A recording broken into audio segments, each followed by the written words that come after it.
talks before the coffee break. The first speaker is Amit Sahai from UCLA. We'll talk about leakage-resilient protocols.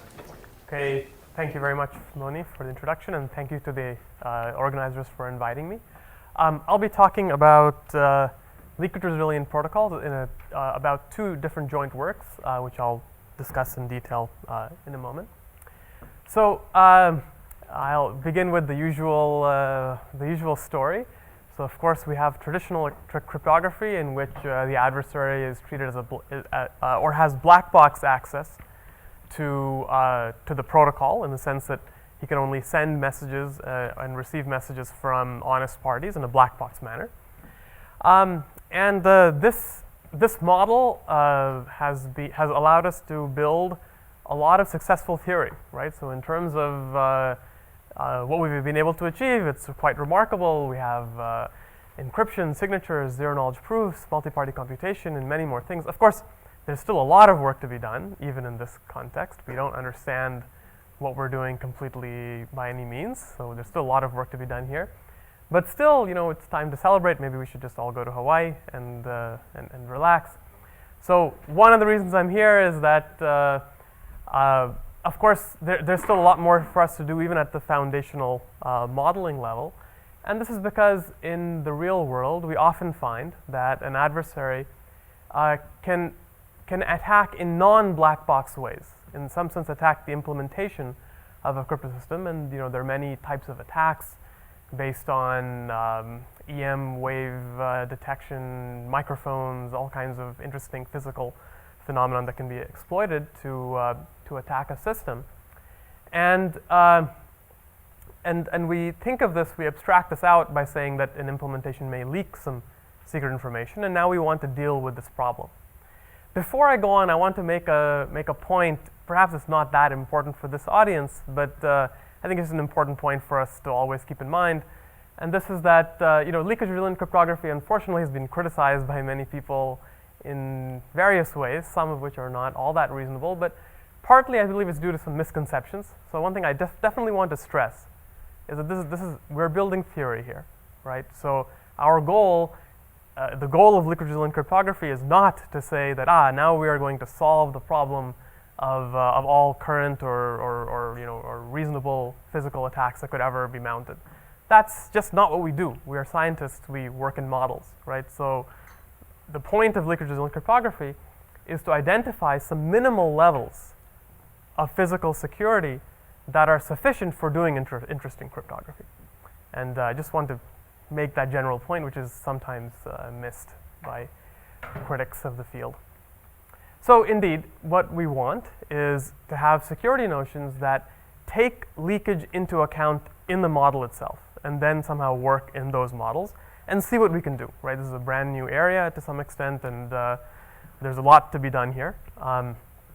The way we typically think of it is that now we have an adversary that not only interacts via the messages of the protocol, but also has these special rounds that it can add whenever it wants, where it can, provide a leakage function f and receive some leakage applied to the state of the system, including the states of the honest parties that are not corrupted.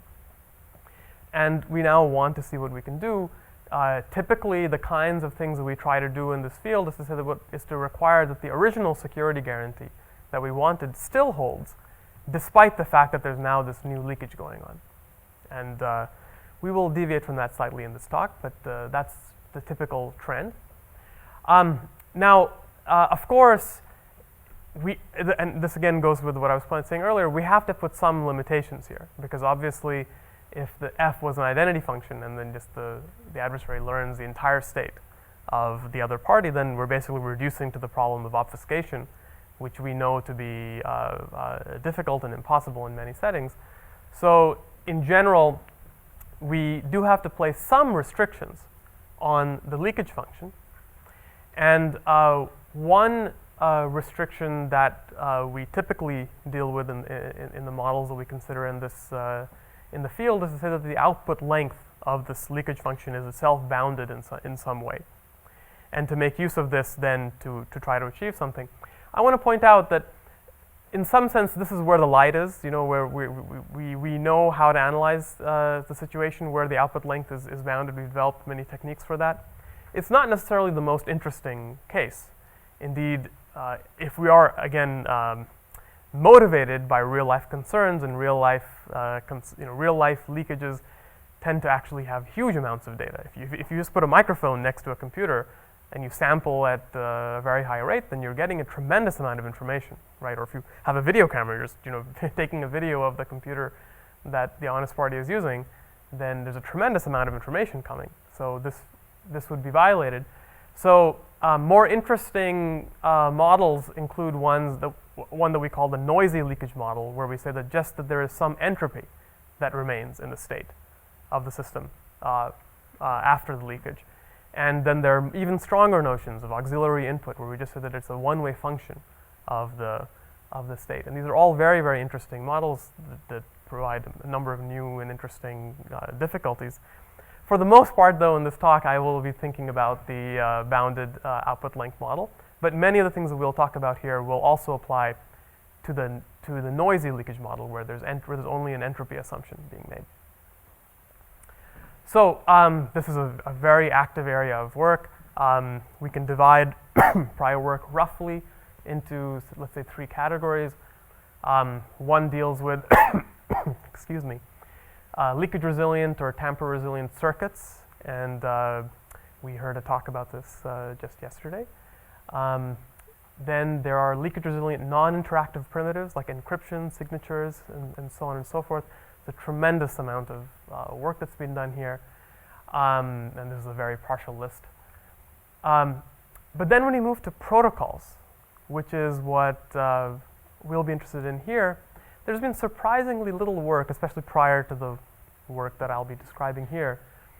There have been a few papers, but they typically restrict leakage in very significant ways. For example, assuming that there are large time periods during which no leakage takes place, and similar types of assumptions. So there's been quite limited work here, and this is the area that we want to shine a light onto. So in general, our guiding principle throughout this talk will be to consider interactive protocols, or protocols in general, where leakage is happening on the entire state of Honest Party. So we're not limiting the leakage only to the secret key or only to some part of the randomness or so on and so forth. We want to leak on the entire state. And furthermore, we want this to hold throughout the execution of the protocol. So there's no leakage-free phase that we're assuming. And the idea is we want this to be as applicable as possible. We want to think about, some kind of really bad scenario and see what we can do even in that really bad scenario. So I'll talk about 2 works. I'll focus mainly on, because the title of the workshop deals with computational notions of cryptographic proofs, I'll talk mainly about leakage-resilient zero-knowledge proofs. This is the joint work with my students Sanjam Garg and Abhishek Jain, who's in the audience. And then we have a generalization, significant generalization, which also is an application to some extent of the LRZK work, to UC secure multi-party computation protocols. And this is joint work with Elet Boyle, Sanjam Garg, and then Shafi, Yael, and Abhishek, who are all here with us. And then there'll be a surprise guest who will appear later on in the talk, in case this is too few authors for you. All right, so let's begin with the notion of leakage-resilient zero-knowledge. We, of course, all know the beautiful notion of zero-knowledge proofs introduced by Goldwasser, Mikhaili, and Rakoff, where we have a prover and a verifier, and they have a common input, some statement X, and the prover convinces the verifier that it's true, and yet the verifier learns nothing about why it's true, or anything else, in fact, beyond the validity of the statement X. And this is formalized by saying that for every possible cheating verifier V, there exists excuse me, a simulator that somehow simulates the view of the verifier V.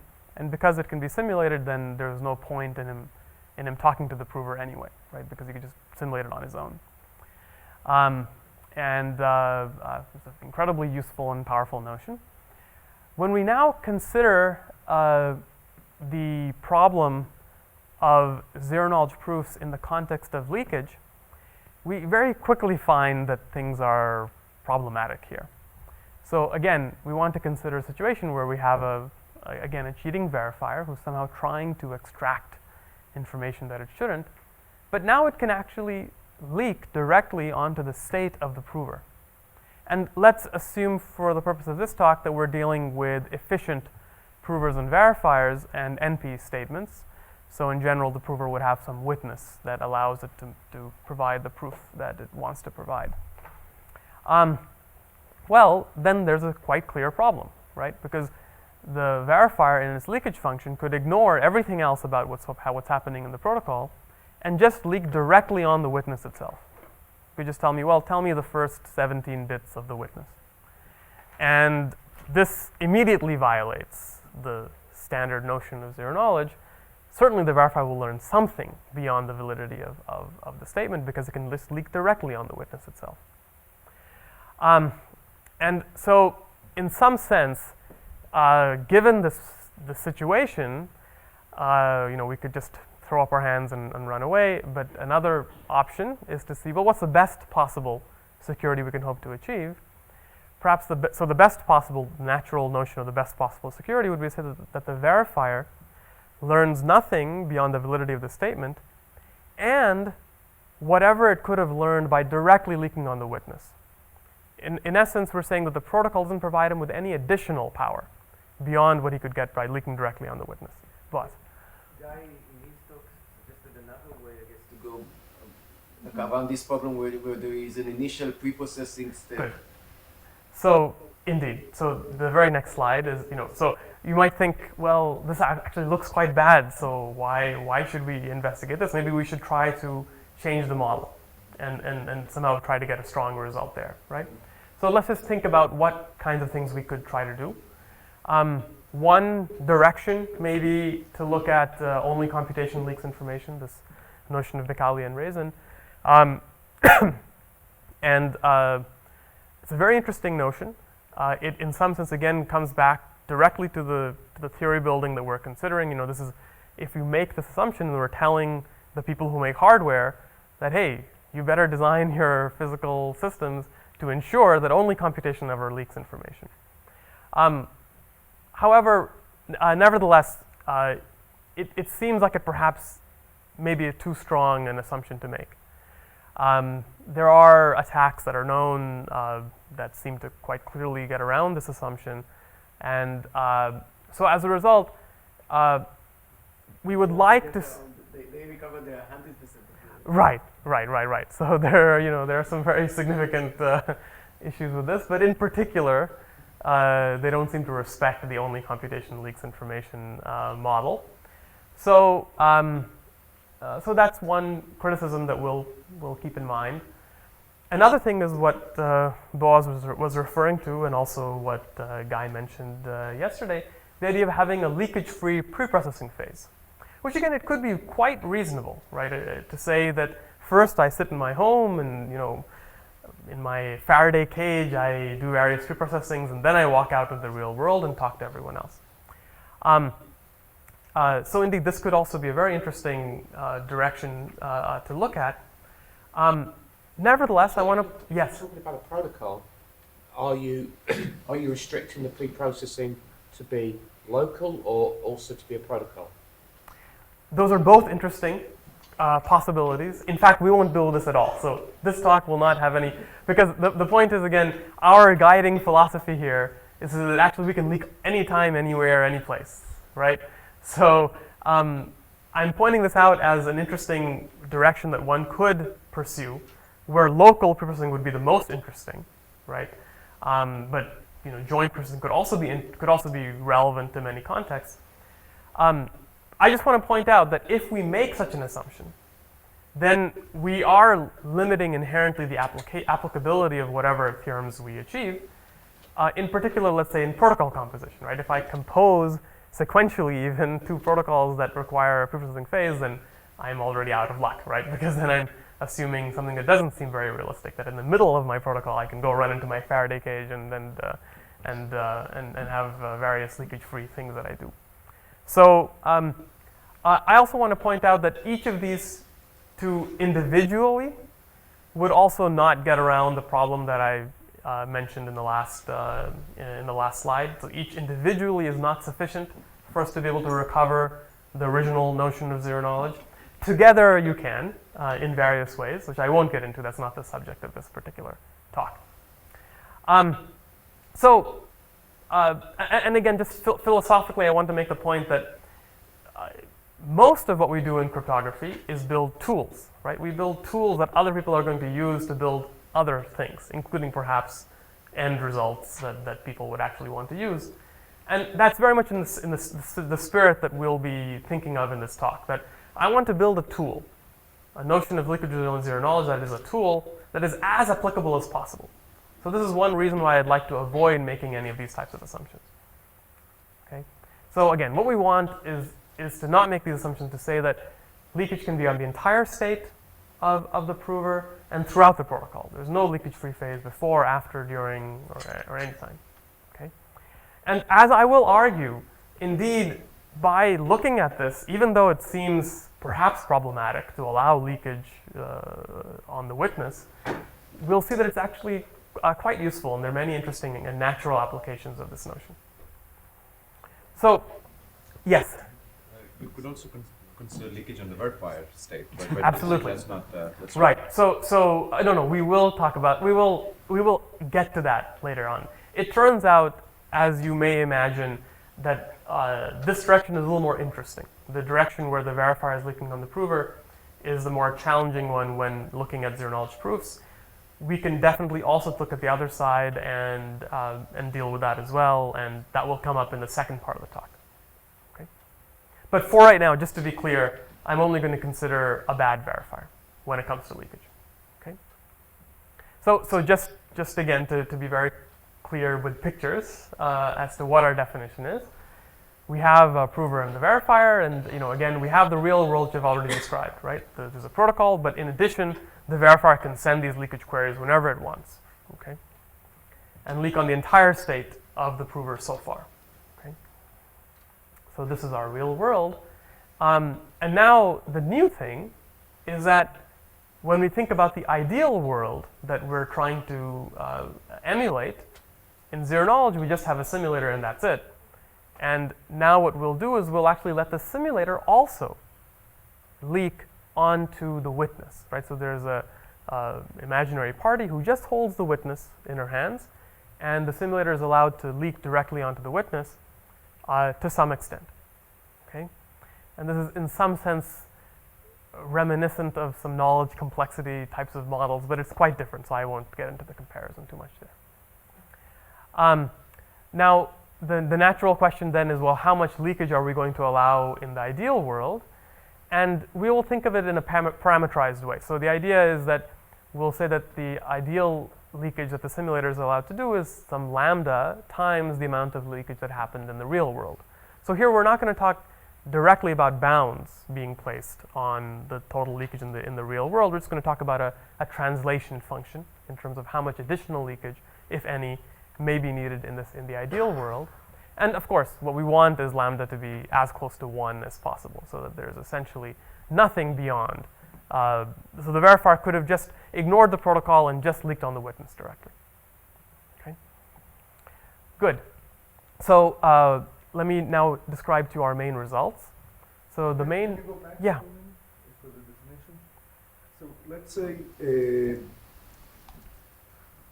in the ideal world, I just get a leakage on the witness, right?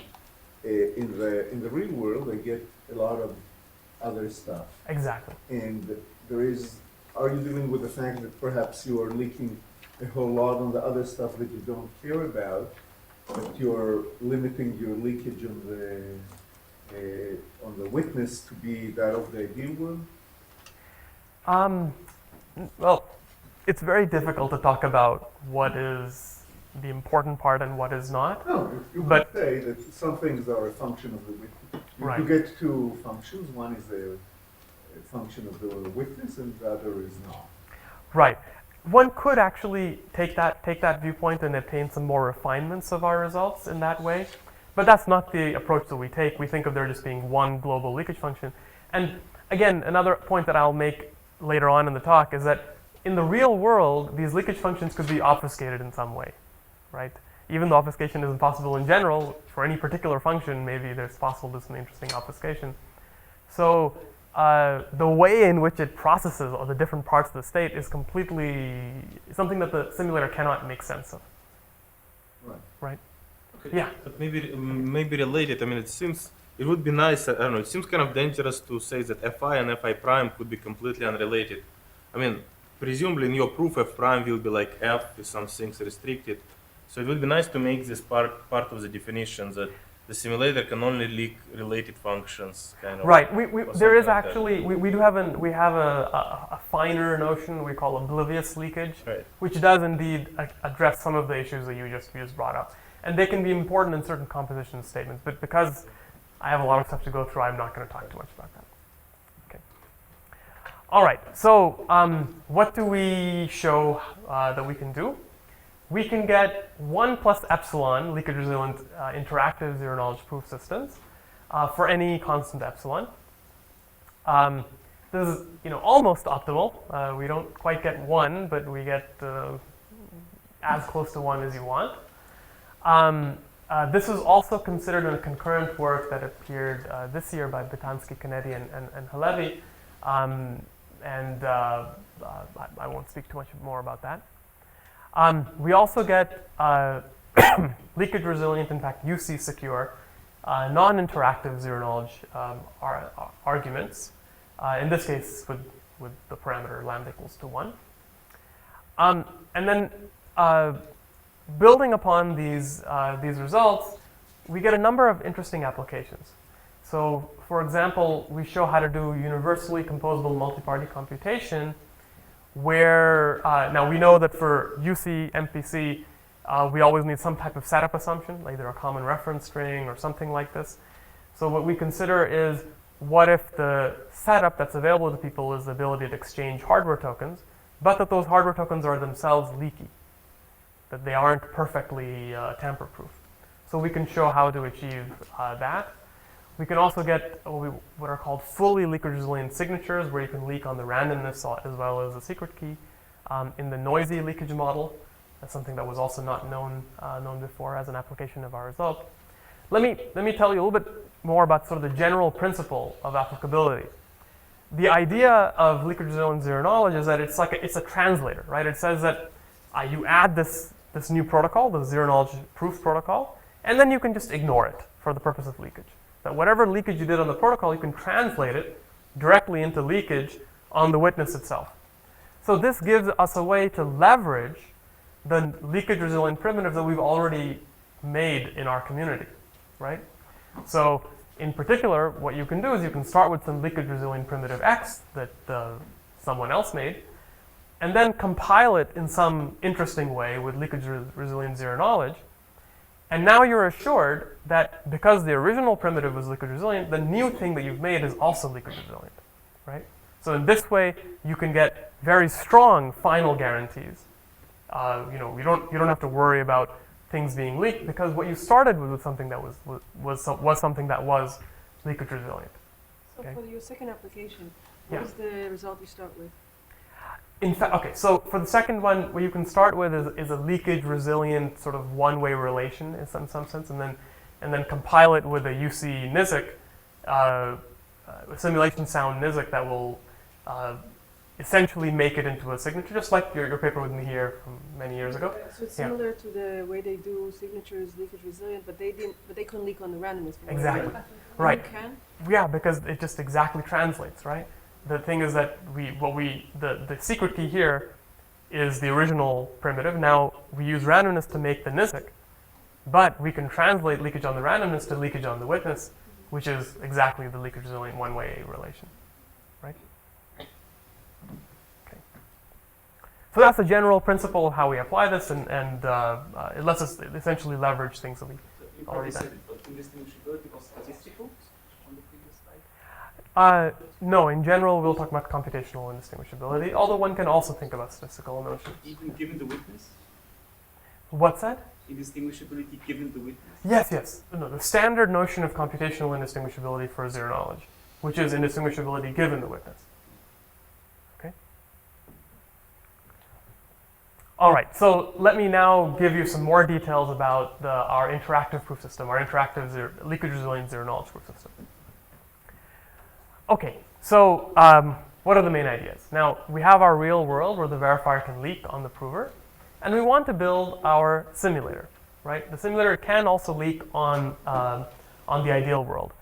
As I already mentioned, though, without loss of generality, we can assume that the adversary is always giving some encrypted, obfuscated leakage function, right? So the simulator has to be able to respond to it without understanding what it's saying. And what that means as a result, if you think about it, is that whatever the simulator asks the leakage on from the outside witness, he also really won't be able to understand the result, because the whole point of him making leakage queries to the witness is to be able to respond to the leakage queries made by the verifier. But the leakage queries made by the verifier are encrypted and obfuscated, so in general, this is putting a straitjacket on our simulator. Even though the simulator can leak on the witness, it actually can't make use of any of the stuff that it learns from that leakage, if we want to be as close to lambda equals 1 as possible, right? If we want him not to be making any unnecessary leakage queries, then the simulator really can't make use of the witness in order to do its simulation, okay, which is the main challenge that we have to deal with. Now, again, the simulator must provide this response in a manner that is consistent with the past actions of the simulator in the protocol, right? So the verifier may learn something, decrypt it, and then check to see if it's consistent with what it's already seen, right? And if it doesn't if it's not consistent, then it will, it will object, right? So, and of course, also the leakage should not reveal that S is cheating in some way in the protocol, right? That's equivalent in some sense to what I just said. Now, if we think about this further, though, we see that there's a sort of an immediate consequence of this. Consider the case where F is an encrypted identity function, right? So basically, it's just actually asking for the entire state of the prover at some point, okay? So what does that mean? Well, if you think about it, it's the same in some sense as just passively, adaptively corrupting the prover at that point in the protocol, right? Because the simulator must now provide a full explanation. The simulator has to provide the entire state of the prover, right? Given the witness. So it has to completely explain all of its actions so far by giving an exact method that the honest prover could have used to generate every single message that was sent previously, right? It has to present the entire random tape, the entire state of the prover, okay? So, and again, it must explain its actions as it was the honest, just as the honest prover did. So at this point, hopefully, many of you in the audience will immediately see a connection to things that we know and love in our community. This sounds a lot like adaptive security without erasure, right? If I have a protocol that is adaptively secure without allowing erasures, it means that at any given moment I can corrupt the party, and he has to explain himself. He has to explain exactly how he came up with everything that was simulated so far, right? So indeed, there is a very nice and important connection between leakage-resilient protocols and adaptive security, which I'll now elaborate on. So once again, right, we have to be able to handle leakages on the random tape, okay? So the simulator must produce a random tape for P that's consistent with the transcript and the actions of the honest, and the actions of an honest prover given that random tape, right? And excuse me. And adaptive security gives us a way of doing that, right? There's an adaptive secure simulator that will provide a randomness explanation for how the prover or how some party behaved in the protocol, right? So what this means is that it seems like adaptive security corresponds to this notion of full leakage, where you can leak on everything. And there's a natural hope that we can now make some sort of implication that adaptive security gives us leakage resilience. I want to clarify this, though, just to be very, very clear about what's going on here. As I mentioned already, all of these leakage queries could be encrypted and obfuscated and everything, right? So I want to stress that in this idea of using adaptive security for leakage resilience, the adaptive simulator is not being used directly in the simulation. The simulator is not using it to provide its simulation. Instead, the adaptive simulator, the one that's providing the responses to corruptions, is being used in the leakage query itself that the simulator makes in the ideal world, right? Because the simulator doesn't have the witness. It's only via leakage that it gains access to the witness. So what it does is it builds in, to answer sort of Evgeny's question, it starts with the leakage query made by the adversary, and then it sticks on top of it the adaptive security simulator for the protocol, packages them all together, and provides that as its leakage query in the ideal world. The ideal world has a witness, and the witness will then allow that adaptive secure simulator to construct its explanation, which will then be fed in to the leakage query made by the real-world adversary, and then that will be forwarded back to the real-world adversary, right? So the simulator actually learned nothing from this, right? The simulator didn't learn anything about how to explain what happened, but it's able to respond to the leakage queries, which is the main challenge that we want to address. Okay. So there is, however, a substantial gap between adaptive security and leakage resilience. And the reason is that when we think about adaptive security, right, in an adaptively secure protocol, adaptive corruption is a one-time process, right? Someone is honest, and then he gets corrupted, and then he's dishonest forever, right? Which means that our simulator never has to simulate him in the future, right? You corrupt him once, and then after he's corrupted, the simulator can wash his hands of the mess, right? On the other hand, in leakage, we don't have that luxury. You can leak on the honest party, and then the simulator has to continue the simulation even after that happened, right? So this basic gap is the main technical challenge that we have to solve to achieve leakage-resistant zero knowledge. I do want to point out, though, that this is already enough insight for us to get our NIZK result, the non-interactive zero knowledge result. And that's because, of course, there are no future messages to simulate in a non-interactive zero knowledge protocol, right? So all we need is a NIZK with adaptive security, and it just immediately, to just turn the crank, and we get a leakage-resilient NIZK. And the NIZKs that were constructed in joint work with Jens and Rafi, the GOS NIZKs, those actually do have adaptive security, and we can just apply them directly to get our UC NIZK result. Okay, but let's come back to the interactive case where we don't have a CRS or anything like that to help us out. So again, the problem is that leakage on honest party state binds the hands of the simulator in some sense, right? Because it's now provided an answer to a leakage query, which is in some sense committed it to a particular random set of random coins so far, right? So we have to find a way to extend such a simulation. Let me now illustrate by way of the example of the graph Hamiltonicity zero knowledge protocol, which we will modify to get our protocol. Okay, so this is or at least my favorite zero knowledge protocol due to Blum.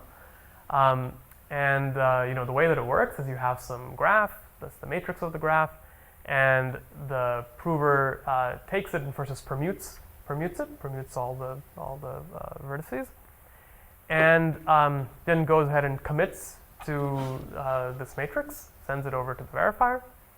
The verifier responds with a single bit B. If the bit is 0, then the prover is supposed to just reveal everything, show exactly what the permuted matrix is, and reveal the permutation, so the verifier can check that it was properly permuted. On the other hand, if the bit is 1, then the prover simply reveals the cycle, the Hamiltonian cycle, in the graph, right? And this is a beautiful zero-knowledge proof system. Great.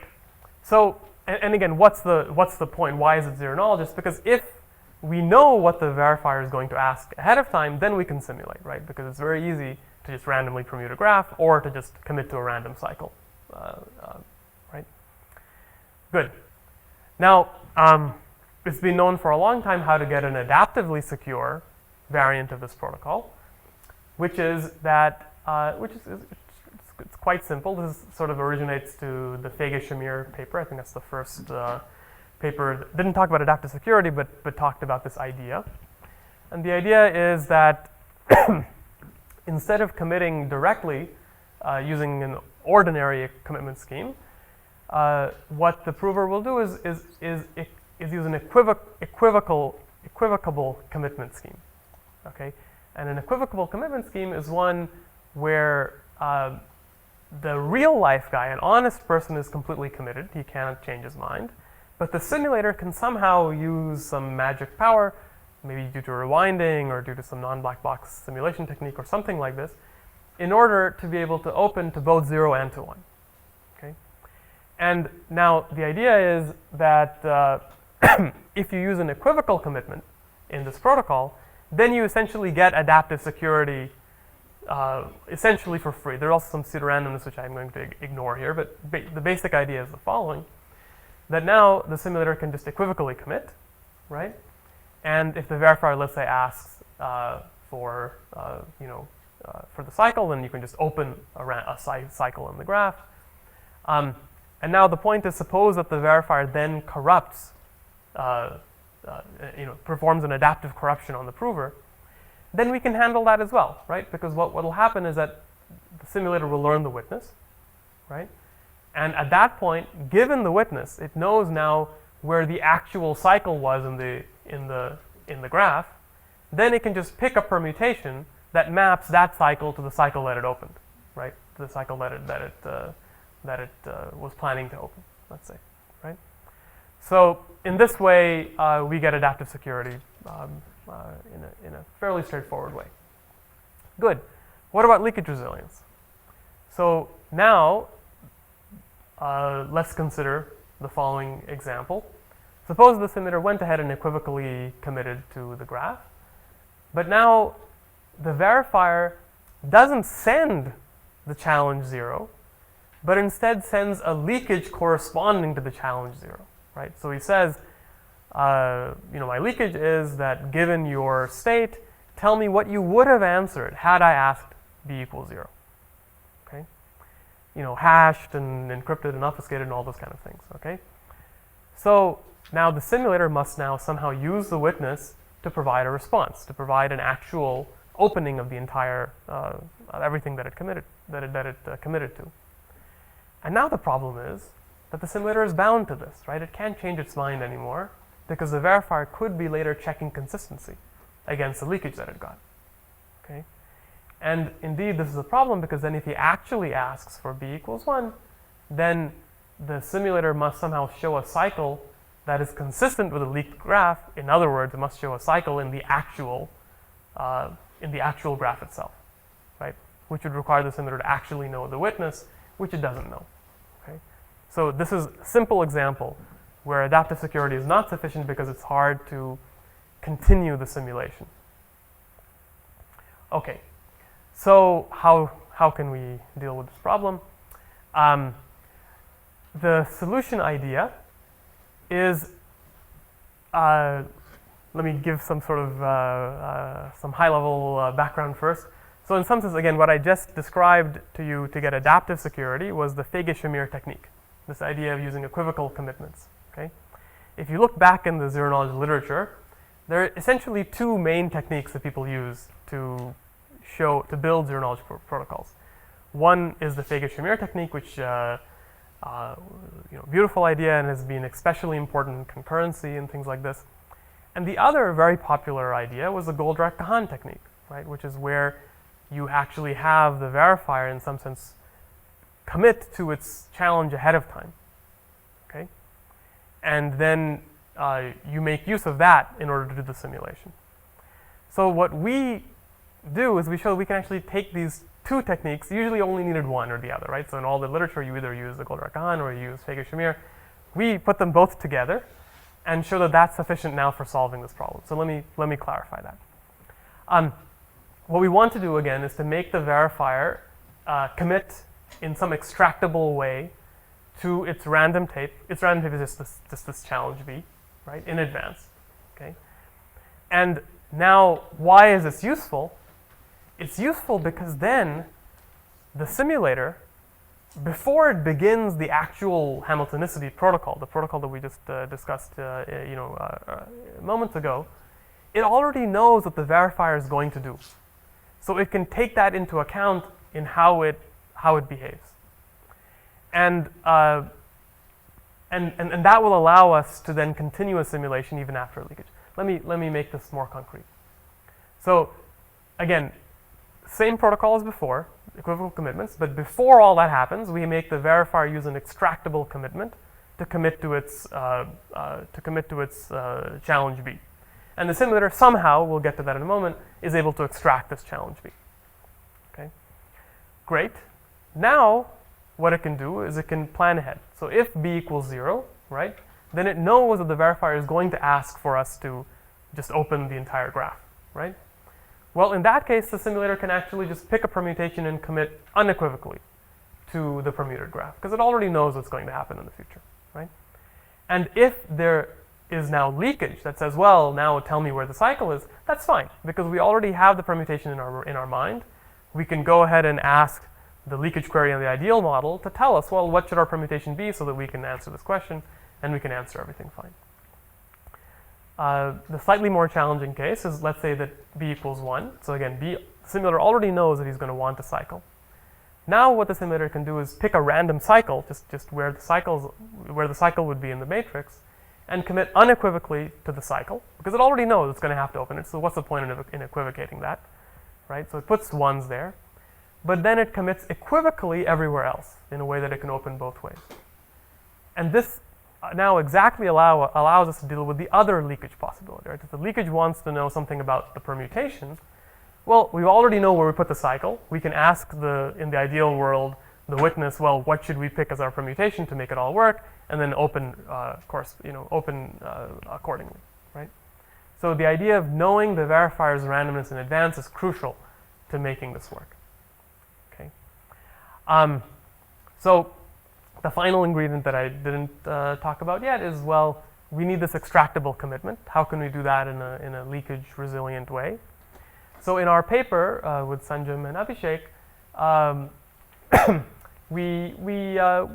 we first just noticed that the typical extractable commitment protocols in the literature are anyway public coin for the prover, which is great, right? So if a prover is a public coin protocol, then there's nothing to leak on except for the witness, right? The state is its randomness, which it's just revealing anyway in the protocol, right?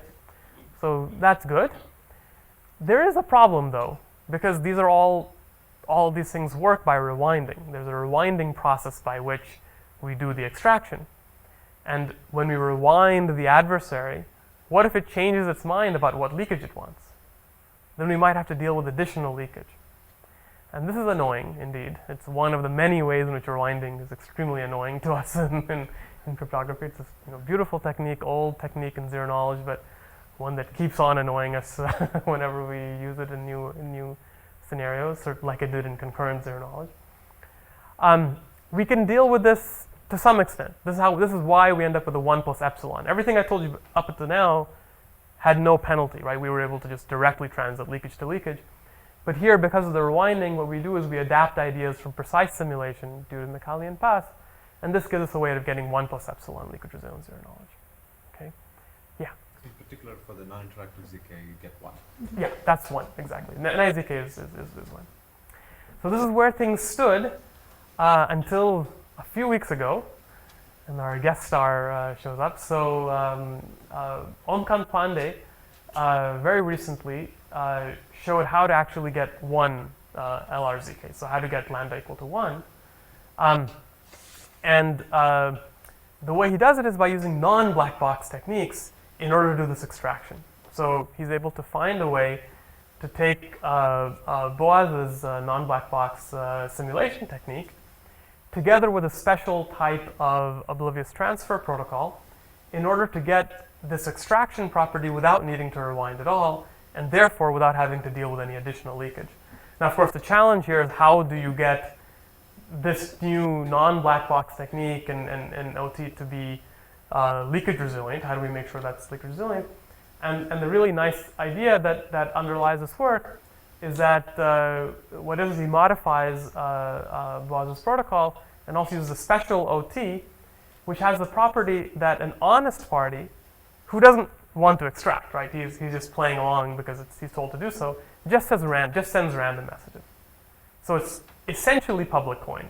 For the honest party, it's public coin. I mean, it is public coin. But the simulator, in order to extract, only needs to send pseudo-random messages. So it can explain its actions just by saying, oh, that was just my random tape, right? I just happened to pick it this way. And therefore, he's able to avoid this problem and get full leakage resilience for zero knowledge. Okay. In the remaining, in the new work that you mentioned, is it also only for the prover? The leakage? Is the leakage only for the prover? Yes, this is again only for the prover, right? Although I won't.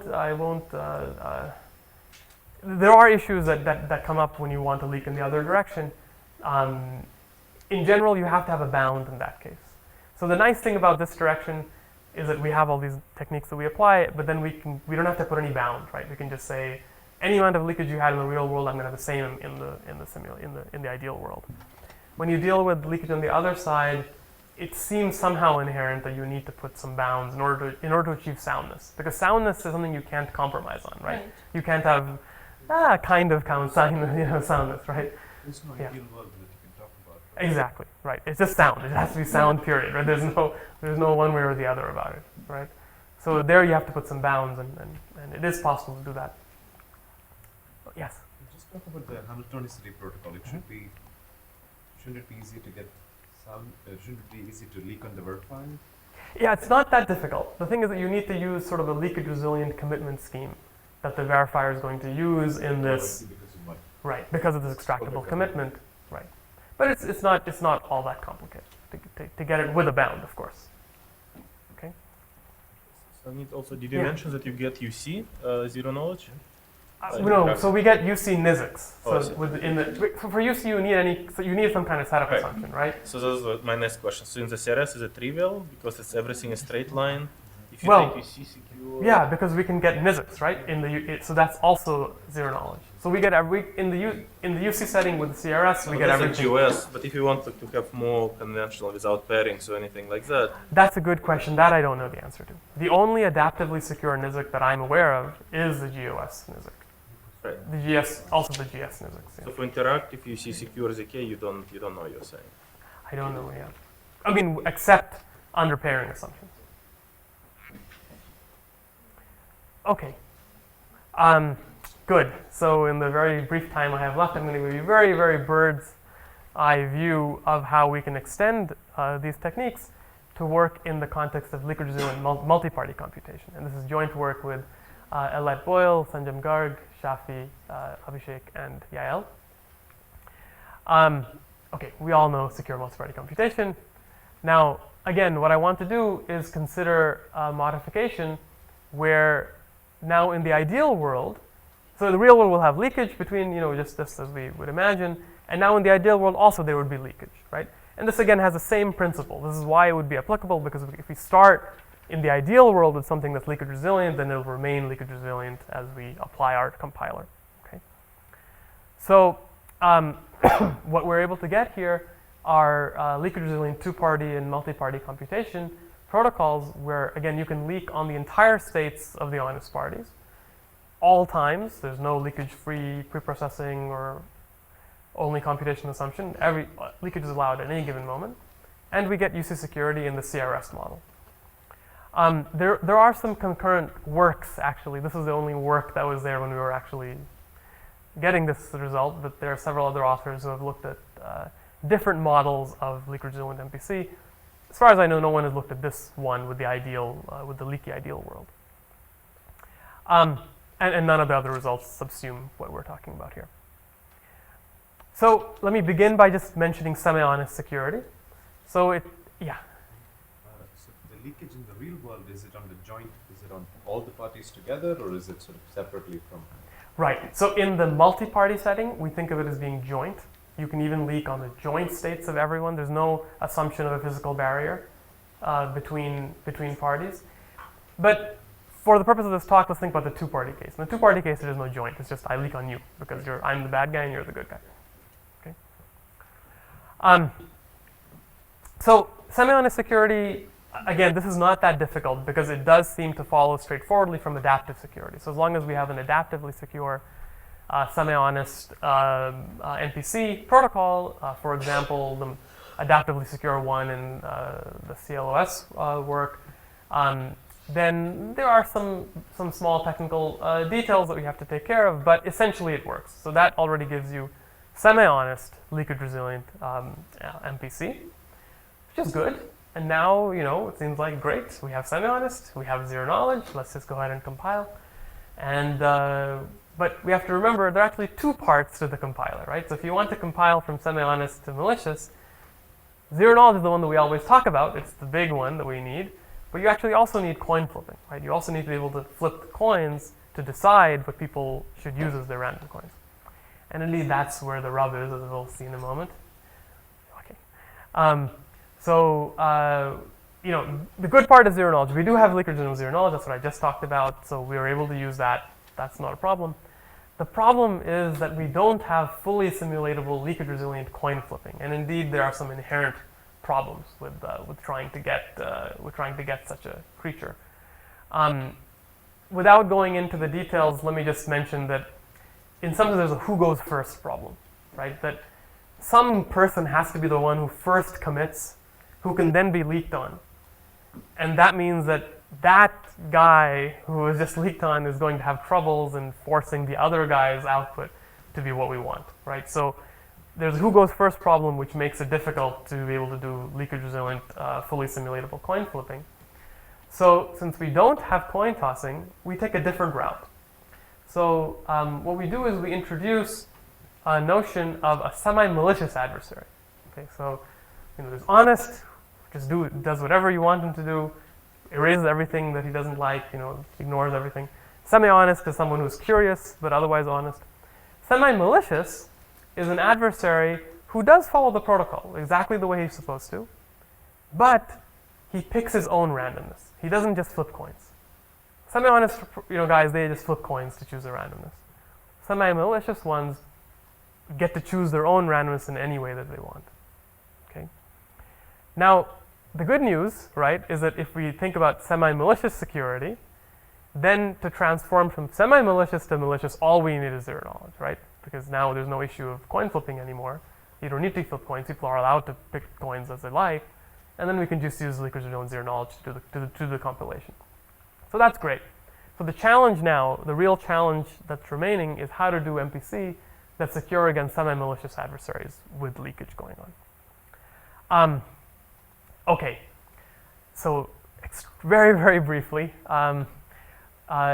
first we observe, as was observed actually in earlier work joined with Yuval and Manoj, that the semi-honest GMW MPC protocol in the OT hybrid model, so given OTs as a black box, is actually secure against semi-malicious adversaries. Information theoretically secure, right? This is again the model where OT is given as a magic black box. So that seems to reduce the problem essentially to getting a leakage-resilient OT that's secure in the semi-malicious model. And indeed, that's the technical heart of our new result, is to get a semi-malicious secure leakage-resilient OT protocol.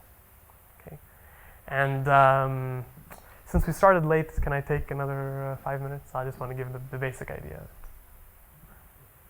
4 minutes. All right, 4 minutes. I'll take it. So let's just remind ourselves the basic way that you do OT, or one basic way that we make OT protocols. So one way is to pick, is to have a public key encryption scheme, and the receiver will choose two public keys, PK0 and PK1.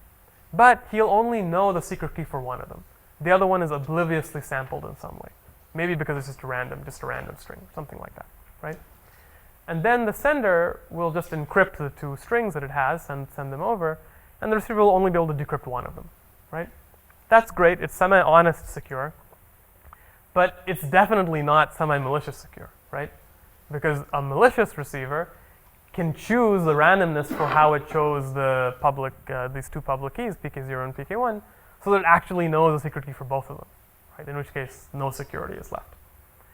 So the main idea, just at a very high level, the main idea for how we solve this problem is to make use of lossy encryption and a weaker form of coin tossing. So the idea will be that we'll let these public keys that the receiver uses come from a lossy encryption scheme. So if you remember a lossy encryption scheme, there are two types of public keys. There's a lossy public key and an injective public key. And a lossy public key has a property that when you encrypt under it, all information is lost. So information, theoretically, there's nothing left about the message, okay? And what we want is a lossy encryption scheme where almost every key is a lossy key. So if you pick something at random, it's almost certainly going to be a lossy key, okay? And there's only a very, very small, very sparse set of injective keys. And of course, a ciphertext computed under a lossy key will simply cannot be decrypted. There's no information left about it. So now the good news is that instead of fully simulatable coin tossing, where we can force a particular coin on an adversary, now all we need is a very relaxed form of coin tossing, which just says that any sparse enough set can't be hit by the adversary, right? So an adversary can have some control over his randomness, but not complete control. There is some entropy that's remaining, which is sufficient to make sure that he doesn't hit his injective keys. If he participates in this protocol, he'll only hit the lossy keys. So that's the very, very high level idea, and due to lack of time, I won't go into more details about it. There are many other issues. All right. So to conclude, we've built this notion of leakage-resilient zero knowledge and MPC in this leaky ideal world model, and despite despite the queasiness you may have initially about such a model, it turns out to be very applicable to situations because of the fact that we can start with a leakage-resilient primitive and then use this on top of that. It has the intimate connection to adaptive security that I mentioned, and indeed one of the ways that we can apply these results to more restrictive models. For example, if you assume a leakage-free interactive preprocessing phase, to address what was going on before, this was done by Alet Boyle, Shafi, Yael, and Abhishek in an upcoming stock paper. There you can get now at standard MPC. And the way that you do it, there are many ideas, but at a very, very high level, the way you do it is you take the result of Shafi and Guy's, which is a leakage-resilient computation protocol, and you compile it with the leakage-resilient MPC protocol that we have. There are other things you also have to do, because it's not quite that simple. There are many other additional things that are needed, but at a very, very high level, that's what you do, and it's one way it can be seen as an application of our results. We believe it should be applicable to other models as well. I also want to make sure I credit Abhishek, who was responsible for many of the slides, most of the slides that were I presented today. All right, thank you very much.